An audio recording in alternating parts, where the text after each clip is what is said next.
Finally बच्चों आज हम कक्षा 12 के लिए हिंदी का मॉडल पेपर लेके आ चुके हैं। पेपर का नाम भी देख लेना आपको, सामान्य हिंदी। जिन विद्यार्थियों ने सामान्य हिंदी ले रखा है अपने सब्जेक्ट में, मैं उनके लिए मॉडल पेपर लेके आ चुका हूं आपके 2024 के एग्जाम के लिए। ये मॉडल पेपर बहुत ही महत्वपूर्ण मॉडल पेपर आपका साबित होगा आपके एग्जाम के लिए, क्योंकि इस मॉडल पेपर को मैंने 7 सेटों में से ऐसे प्रश्नों को उठाकर रखा हूँ इस मॉडल पेपर में जिसकी आने की संभावना सबसे ज्यादा है। वही प्रश्न रखा हूँ इस मॉडल पेपर में जो आपके प्रश्न हर साल आपके रिपीट होते हैं। इसलिए इस मॉडल पेपर को आपको मिस नहीं करना है। इसमें जितने भी प्रश्न मैं लेके आया हुआ हूँ आपको देख लेना है। ये इसमें के बहुत सारे प्रश्न आपके एग्जाम में बिल्कुल आपको देखने को मिलेगा। पेपर में कोई भी चेंजेस नहीं हुआ है, पैटर्न आपका सेम रहेगा। जिस तरह आपका 2023 में एग्जाम हुआ था सेम पैटर्न पर इसी तरह आपका एग्जाम होने वाला है। कोई भी चेंजेस नहीं हुआ है 2024 के एग्जाम के लिए। पेपर के यहाँ से आपको नाम भी देख लेना है। आपके 2024 के एग्जाम के लिए मॉडल पेपर है। पेपर का नाम है आपका सामान्य हिंदी। हिंदी का ये मॉडल पेपर है। पेपर का नाम है आपका सामान्य हिंदी। जिन विद्यार्थियों ने अपना सामान्य हिंदी ले रखा है, जनरल हिंदी ले रखा है उनके लिए बहुत ही महत्वपूर्ण क्लास है आज की। पेपर जो आपका रहता है पूरा आपका 100 नंबर का आपका पूरा प्रश्न पत्र रहेगा सेम इसी तरह का। और 3 घंटे 15 मिनट आपको अवतरित कराए जाएंगे। आपको 3 घंटे 15 मिनट इस पेपर को आपको अपने एग्जाम में करने को आपको समय मिलेगा। आपको जो पेपर रहे ये 3 खंडों में आपका पेपर, यहाँ से मैं आपको दिखा दे रहा हूँ। आपका जो ये पेपर है ये आपका 2 खंडों में विभक्त, यहाँ से लिखा भी हुआ है। आपका पेपर 2 खंडों में आपका विभक्त है। सभी खंडों के आपको उत्तर देना अनिवार्य है। मैं खंड का पे आ चुका हूँ। इसमें के प्रश्न मैं आपको यहाँ से दिखा दे रहा हूँ। खंड का में आपके जो प्रश्न है कुछ पहले आपके प्रश्न 1 में आपके बहुविकल्पी प्रश्न है और प्रश्न नंबर 2 में भी आपके विकल्पी प्रश्न आपके पूछे गए। प्रश्न नंबर 1 के जितने भी प्रश्न हैं 10। आपके कक्षा 12 में आपके हिंदी के मॉडल पेपर में आपके 10 प्रश्न यानी 10 नंबर का आपका बहुविकल्पी आपका प्रश्न आता है। सबसे शुरुआत में ही आपके पूछा जाएगा। पहला प्रश्न आपका दिया हुआ है, ये सभी आपके 1-1 नंबर के आपके प्रश्न रहेंगे। पहला आपका प्रश्न दिया हुआ है, प्रताप नारायण मिश्र द्वारा संपादित पत्र का नाम क्या है। प्रताप नारायण मिश्र द्वारा जो संपादित पत्र का नाम जो है ब्राह्मण है। इसमें का बी विकल्प आपका राइट हो जाएगा। दूसरा इसमें का, इस मॉडल पेपर का मैं सोल्यूशन भी कराते चल रहा हूं। ये आपका यूपी बोर्ड एग्जाम के लिए बहुत ही महत्वपूर्ण पेपर है, क्योंकि ये यूपी बोर्ड के एग्जाम के लिए मैं ये मॉडल पेपर आपको समझ लेके आया हूँ। ये आपके यूपी बोर्ड के लिए बहुत ही महत्वपूर्ण मॉडल पेपर रहेगा 2024 के एग्जाम के लिए। जो विद्यार्थी अपनी यूपी बोर्ड की तैयारी कर रहे हैं अभी इस चैनल को सब्सक्राइब कर ले, क्योंकि मैं इस चैनल पर यूपी बोर्ड के सभी एग्जाम की तैयारी कराता हूँ ऑल सब्जेक्ट की, जिसकी वजह से आप अपने एग्जाम में अच्छे खासे मार्क्स ओपन कर सकते हो। मैं मॉडल पेपर और इंपॉर्टेंट क्वेश्चन आंसर दोनों प्रोवाइड करता हूँ, जिसकी वजह से अपने एग्जाम में अच्छे खासे नंबर प्राप्त कर सकते हो। पहला प्रश्न आपका ऐसा हो गया बहुविकल्पी। इसका मैं सोल्यूशन भी कराते चल रहा हूं आपको, इससे आपको इसका सोल्यूशन ढूंढने में कहीं भी प्रॉब्लम नहीं होगी और अपने एग्जाम में आप अच्छे नंबर पाओगे। पहला प्रश्न आपका हो गया, प्रताप नारायण मिश्र द्वारा संपादित पत्र का नाम है ब्राह्मण है। याद कर लेना, बहुत ही महत्वपूर्ण प्रश्न है। अगला प्रश्न भी आपका दिया हुआ है, बाण भट्ट की आत्मकथा का लेखन है। आत्मकथा के लेखक कौन है।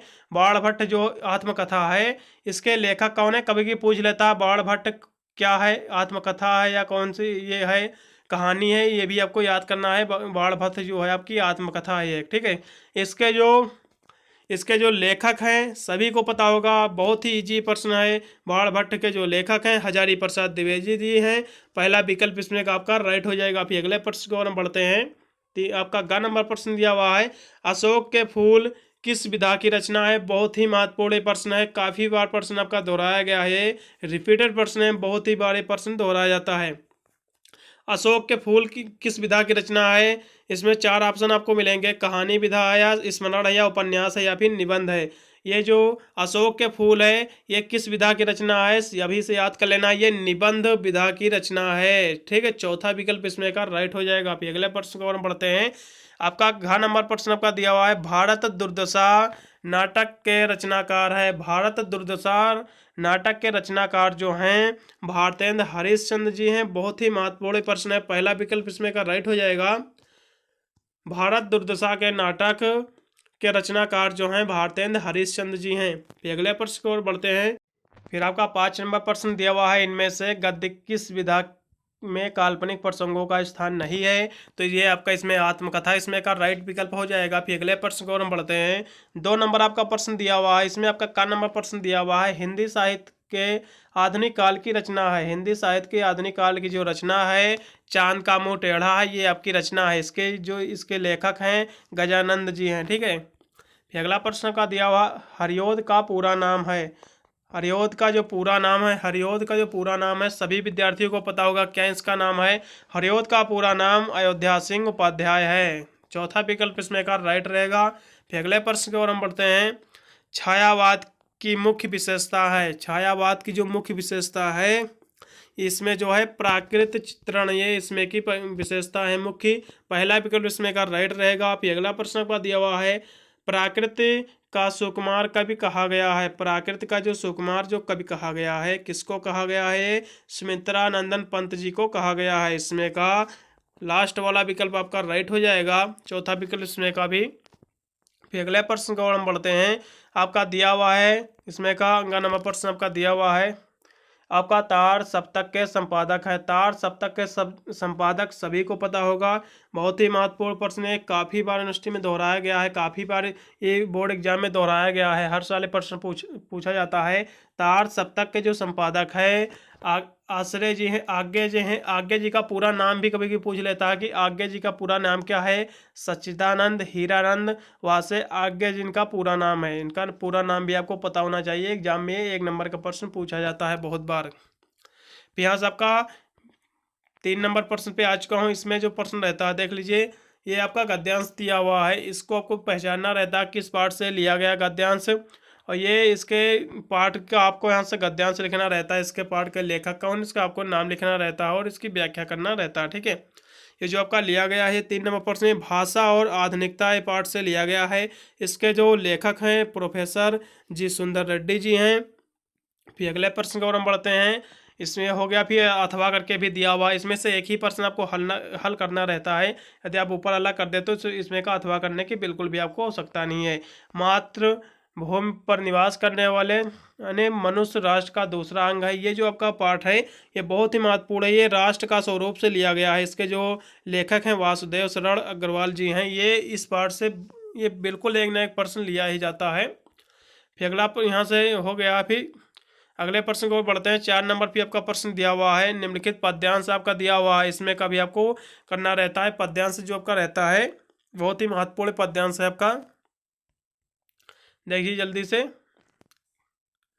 इस पद्यांश को आपको हल करना है। देखिए ये किस पार्ट से लेगा इसके बारे में आपको पता होना चाहिए। ये इसके जो लेखक है हरिऔध जी हैं, इसके बारे में आपको देख लेना। 4 नंबर प्रश्न जो आपका दिया हुआ है, फिर इसमें अथवा करके भी ये प्रश्न दिया हुआ है, इसको भी आपको देख लेना है। फिर सीधे मैं 5 नंबर प्रश्न पे आ चुका हूँ, बहुत ही महत्वपूर्ण जो कि प्रश्न बन जाता है। निम्नलिखित में से किसी एक लेखक का साहित्यिक जीवन परिचय देते हुए उसकी प्रमुख कृतियों का नाम लिखिए। ये बहुत ही महत्वपूर्ण में अभी से आप टिक लगाकर रख लीजिए। डॉक्टर हजारी प्रसाद द्विवेदी और वासुदेव अग्रवाल जी, ये आपके 3 इसमें दी हुई हैं, और प्रोफेसर जी सुंदर रेड्डी 3 इसमें आपकी दी हुई हैं। ठीक है, लेखक का जीवन परिचय इसमें से आपको सबसे ज़्यादा जो पूछे जाते हैं डॉक्टर हजारी प्रसाद द्विवेदी और वासुदेव शरण अग्रवाल, ये 2 यदि आप तैयार कर लोगे तो आपको अपने एग्जाम में किसी भी प्रकार की भटकने की आवश्यकता नहीं पड़ेगी। आप अभी से तैयार कर लीजिए, यदि आप हो सके तो आप तीनों तैयार कर लेना है। इन तीनों में से एक बिल्कुल आपके एग्जाम में पूछा ही जाएगा, हो सकता है दोनों पूछ ले या फिर तीनों ही पूछ ले, इसलिए इसमें से 2 आपको बिल्कुल तैयार कर लेना है। इसलिए मैं एक नहीं कहूँगा क्योंकि हो सकता है आपके एग्जाम में ना, इसलिए इसमें से यदि आप कोई भी 2 तैयार कर लोगे जीवन परिचय लेखक के, तो इसमें से एक बिल्कुल आपके एग्जाम में देखने को मिलेगा 2024 के एग्जाम के लिए। फिर आप कह सकते कुछ कवियों के भी यहाँ से आपको जीवन परिचय तैयार कर लेना है, जो कि बहुत ही महत्वपूर्ण प्रश्न है। ये रामधारी सिंह दिनकर, मैथिली शरण जी गुप्त और सुमित्रा नंदन पंत जी, ये तीनों बहुत ही महत्वपूर्ण पर हैं। इन तीनों में से 2 आपको बिल्कुल तैयार कर ही लेना है, 2 बिल्कुल आपके एग्जाम में देखने को मिलेंगे। ये अभी से आप तैयार कर लीजिए। इसके जीवन परिचय, इसके कृतियाँ, इसकी रचनाएं भी आपको देख लेना है। ये बिल्कुल आपके एग्जाम में देखने को मिलेगा प्रश्न, काफ़ी बार ये रिपीट हो चुका है। ये 5-5 नंबर के हैं, 10 नंबर आपके देखे जाएंगे आपके एग्जाम में। फिर यहाँ से आपका 6 नंबर प्रश्न दिया हुआ है।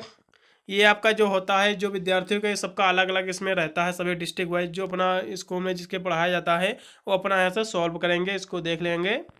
ठीक है, पूरा यहाँ से दिया हुआ है। कुछ में त्यागपथी पढ़ाया जाता है, कुछ में मुक्तिदूत रहता है, कुछ यहाँ से ध्रुव यात्रा भी है, इसमें मुक्ति यज्ञ भी है, सत्य की जीत है। फिर यहाँ तक आपका हो गया। फिर नीचे और आपके कुछ यहाँ से दिया हुआ, त्यागपथी दिया हुआ है, आपके श्रवण कुमार का भी यहाँ से दिया हुआ। फिर यहाँ मैं सीधे क्वेश्चन नंबर 8 पे आ चुका हूँ। आपका यहाँ से जो 8 नंबर प्रश्न रहता है इसमें आपका संस्कृत आपका पूछा जाएगा, ये संस्कृत में आपका पूछा जाएगा गद्यांश। इसका आपको संदर्भ सहित आपको अनुवाद करना रहेगा, ठीक है, जो कि बहुत ही महत्वपूर्ण रहेगा। एक 7 नंबर आपको देके जाएगा, इसको भी आपको देख लेना है। फिर इसमें भी आपका अथवा करके दिया है, एक इसमें से आपको बिल्कुल देख लेना है। फिर अगला प्रश्न आपका दिया हुआ है, इसको भी देखते चलेंगे। खा नंबर भी इसमें आपका प्रश्न दिया हुआ है, इसको भी देख लीजिएगा। फिर कुछ यहाँ से मुहावरे में यहाँ से सॉल्व किए दे रहा हूँ, जो कि आपके एग्जाम के लिए बहुत ही महत्वपूर्ण है। यहाँ से मुहावरे कुछ पूछे जाएंगे, आपके लोकैतियाँ पूछे जाएंगे, जो कि आपके एग्जाम के लिए बहुत ही महत्वपूर्ण रहेंगे। इसको आप अभी से देख लीजिए। इसमें 9 नंबर का जो पहला आपका दिया हुआ है, भीगी बिल्ली बनना। भीगी बिल्ली बनना का मतलब होता है डर जाना। भीगी बिल्ली का बन जाना का मतलब हो गया डर जाना। दूसरा फिर दिया हुआ है पीले, यानी हाथ पीले करना, यानी ब्याह करना, ठीक है, ब्याह करना हो जाएगा। दूध का दूध, यानी दूध का दूध और पानी का पानी करना, यानी उचित न्याय करना, उचित न्याय करना, ठीक है, उचित न्याय करना। लास्ट में आपका दिया हुआ आँख का अंधा नाम नयन सुख, यानी नाम के विपरीत आचरण, नाम के विपरीत आचरण, ठीक है। मैंने आपको बता दिए। अगले प्रश्न की ओर बढ़ते हैं। 10 नंबर प्रश्न का दिया हुआ है, ये संधि विच्छेद दिया हुआ है, इसको भी आपको देख लेना है। रमेश का सही संधि विच्छेद है, रमेश का जो सही संधि विच्छेद जो हो जाएगा इसको देख लेना है, बहुत ही महत्वपूर्ण प्रश्न है। आपका रमाधन ये आपका इस हो जाएगा, इसमें का ये प्रश्न, ये विकल्प आपका सही हो जाएगा, ठीक है। ये इसमें का विकल्प जो सा नंबर यहाँ से आपका जो दिया हुआ है, सा नंबर विकल्प रमाधन एस, ये आपका विकल्प राइट हो जाएगा। फिर अगले प्रश्न को हम बढ़ते हैं। इत्यक्त का संधि विच्छेद जो हो जाएगा, पहला विकल्प इसमें का राइट हो जाएगा, इति धन उत्तम। फिर अगले प्रश्न को हम बढ़ते हैं। उभावप का संधि विच्छेद क्या होता है? उभावप का जो संधि विच्छेद जो सही है, इसमें का आ विकल्प इसमें का भाई सही हो जाएगा, उभो प्लस अपि, इसमें का संधि विच्छेद, इसमें का भी आ नंबर सही विकल्प। फिर खा नंबर में कुछ प्रश्न दिए हुए हैं। दिए गए निम्नलिखित शब्दों की विभक्ति और वचन के अनुसार सही विकल्प का चयन कीजिए। यानी आत्मन का शब्द के विभक्त और वचन आपको देखना है, किस वचन का है कि यानी कौन सी विभक्ति है। तो आपका ये जो दिया हुआ है खा नंबर है प्रश्न, इसमें का बा विकल्प आपका राइट हो जाएगा, सप्तमी विभक्त एक वचन, ठीक है। फिर आपका दूसरा इसमें दिया हुआ है नामने जो शब्द का विभक्त और वचन आपको देखना है। आ नंबर इसमें का राइट हो जाएगा, सप्तमी विभक्त एक वचन, पहला विकल्प आपका इसमें का भी राइट रहेगा, ये भी आपका एक वचन है। फिर अगला प्रश्न आपका 11 नंबर प्रश्न दिया हुआ है, निम्नलिखित शब्द युग्मों का सही अर्थ चयन करके आपको लिखना है, बहुत ही महत्वपूर्ण प्रश्न है। द्रव और द्रव्य, द्रव द्रव्य यानी तरल पदार्थ, और आपका देख लीजिए, आपका ये जो 11 नंबर प्रश्न दिया हुआ है, इसमें का पहला विकल्प आपका सही राइट हो जाएगा, द्रव और द्रव्य यानी तरल पदार्थ और धन, पहला विकल्प इसमें का राइट रहेगा 11 नंबर का, तरल पदार्थ और धन। फिर इसमें का दूसरा प्रश्न भी दिया हुआ है, हवा और दया,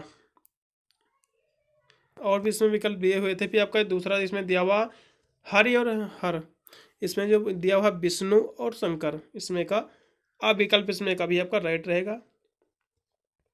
फिर अगले प्रश्न को और हम बढ़ते हैं। खा नंबर प्रश्न आपका दिया हुआ है, निम्नलिखित शब्दों में से किसी एक शब्द के दो अर्थ लिखिए। ये जो आपके प्रश्न दिया हुआ इसके आपको दो अर्थ आपको लिखना है। जैसे तात का आपका दिया हुआ है, तात का आपका पुत्र और पिता हो जाएगा, ठीक है। और तीर का जैसे दिया हुआ है बाढ़ और किनारा हो जाएगा, और कुल का जो होता है वंश और संपूर्ण, ये आपका इसका हो जाएगा, ठीक है। फिर अगले प्रश्न की ओर हम पढ़ेंगे। निम्नलिखित काव्यांशों में से सही शब्द का चयन करके लिखिए, यानी जिसके भीतर हवा का तापमान सम स्थिति में रखा गया हो, समतापी होता है, सभी को पता होगा, ये फिजिक्स का आपका सवाल है, बहुत ही महत्वपूर्ण है। फिर अगले प्रश्न की ओर हम बढ़ते हैं। पीने की इच्छा करने वाला व्यक्ति, पीने की इच्छा करने वाले व्यक्ति को क्या कहते हैं? पीने की इच्छा करने वाले व्यक्ति को क्या कहते हैं? इसमें का जो विकल्प आपका राइट हो जाएगा, इसमें का पिपासु कहते हैं, दा विकल्प इसमें का राइट रहेगा। फिर अगले प्रश्न की ओर हम बढ़ते हैं। घ नंबर आपका प्रश्न दिया हुआ है, 2 वाक्य आपको शुद्ध करके आपको लिखना है। मैं चारों शुद्ध करके मैं आपको अभी से बता दे रहा हूँ। अपनी पुत्री पद्मा बहुत बुद्धिमान है। बुद्धिमान ये लड़की है, बुद्धिमान नहीं हो लिखा जाता, लड़की के साथ बुद्धिमती लिखा जाता है, ठीक है। तो यहाँ पर क्या हो जाएगा, अपनी पुत्री पद्मा बहुत बुद्धिमती है, यानी बुद्धिमती है, ठीक है। इस तरह से आपको लिखना है, बुद्धिमती यहाँ से हो जाएगा। अगला दिया हुआ, कृपया करके मेरे घर पधारिए। कृपया करके मेरे घर पधारिए, ये कृपया में करके नहीं, कृपया मेरे घर पधारिए, ये करके यहाँ से हट जाएगा, कृपया मेरे घर पधारिए, ठीक है। फिर अगला आपका दिया हुआ 3 नंबर, तुम्हें मन लगाकर पढ़ाई करना चाहिए। पढ़ाई जो होता है ये स्त्रीलिंग है, इसलिए जो है ये करनी चाहिए, इसमें करना है, इसमें आपको पढ़ाई करनी चाहिए, ठीक है। स्त्रीलिंग इसलिए यहाँ से करनी हो जाएगा, ये आपका एक करनी हो जाएगा, ठीक है। फिर अगले प्रश्न इसमें आपका चौथा नंबर दिया हुआ, कानपुर एक औद्योगिक नगर है। औद्योगिक नहीं होता, औद्योगिक नगर होता है। ये विकल्प जो दिया हुआ शब्द गलत है, ये आपका औद्योगिक नगर है, इस तरह से आपका लिखा जाता है, ये आपका औद्योगिक नगर है, ठीक है। सारे मैंने आपको बता दिया है। 12 नंबर प्रश्न बहुत ही इंपॉर्टेंट है। श्रृंगार रस और करुण रस की सभी को पता है, आपको डिफिनेशन तैयार कर लेना है, बिल्कुल आपके एग्जाम में देखने को मिलेगा। अनुप्रास अलंकार, उपमा अलंकार आपको देख लेना है। आपका दोहा और छंद सोठा, इसके बारे में भी आपको देख लेना है, बहुत ही महत्वपूर्ण ये भी प्रश्न है। फिर अगला प्रश्न आपका यहाँ से दिया हुआ है, यहाँ से कुछ आपके ये भी पूछे जाते हैं एप्लीकेशन यहाँ से लिखने को, ठीक है। दैनिक जीवन में पत्र संपादक है, तो आपको गांव में जो फैल रही बीमारी पर आपको देख लेना है। कोविड के इस वक्त आपका पूछा गया था, लेकिन आपको बीमारी के बारे में आपको पूछ लेना जो फैलता है, जैसे डेंगू हो सकता है पूछ ले, आपको पैटर्न आपका सेम ही रहेगा। आप डेंगू पूछेगा तो भी आपको उसी तरह लिखना है। बीमारी यदि आपको कोविड पर पूछा तो कोविड के बारे में भी आपको थोड़ा सा चेंज करना रहेगा, ठीक है। अपने विद्यालय इसमें और भी अथवा करके दिया हुआ, अपने विद्यालय में यानी कंप्यूटर खराब होने की समस्या के बारे में आपको देखना है, यह भी आपका इम्पोर्टेंट है। सबसे लास्ट में आपको देखना है निबंध, जो कि 9 नंबर के पूछे जाते हैं, बहुत ही महत्वपूर्ण। मैं आज आपको निबंध बताऊंगा। इसमें यदि आप 2 निबंध तैयार कर लोगे तो आपके एग्जाम में बिल्कुल ये प्रश्न आपको देखने को मिलेगा। देश की बेरोजगारी की समस्या बहुत ही करंट में चल रहा है। देश की बेरोजगारी की समस्या, आतंकवाद की समस्या समाधान और वृक्षारोपण का महत्व, विद्यार्थी की राजनीति, देश की समृद्ध विकास पत्रों की भूमिका। सबसे मैं आपको अभी से आगाह किए दे रहा हूँ, आपके 5 इसमें दिए हुए हैं, ये 3 जो मैं आपको गोला किया हुआ हूँ, देश में बेरोजगारी की समस्या, आतंकवाद की समस्या का समाधान, वृक्षारोपण का महत्व, विद्यार्थी और राजनीति। देखिए ये 3 आपको ऊपर के तैयार कर लेना है। आपको निबंध बिल्कुल आपके एग्जाम में इसमें से फंस जाएगा, एक न एक आप अपने एग्जाम में लिखकर आप 9 नंबर प्राप्त कर सकते हो। अभी से मैंने सारा मॉडल पेपर मैंने आपको दिखा दिया है। ये कक्षा 12 का हिंदी का मॉडल पेपर है। पेपर का नाम है आपका जनरल हिंदी, यानी सामान्य हिंदी का मॉडल पेपर है। मैंने अन्य वीडियो भी ऑलरेडी अपलोड कर चुका हूँ, हिंदी इंग्लिश सभी का। मैंने आपके फिजिक्स केमिस्ट्री का सभी वीडियो आपको प्लेलिस्ट में मिल जाएगा, आप जाकर वॉच कर सकते हैं। वीडियो अच्छा लगा तो लाइक जरूर कर देना, दोस्तों को भी शेयर कर देना, जिससे वो भी मॉडल पेपर से तैयार करके अपने एग्जाम में अच्छे नंबर प्राप्त कर सके। मिलता हूँ अन्य वीडियो के लिए, तब तक सभी को thank you watching this video.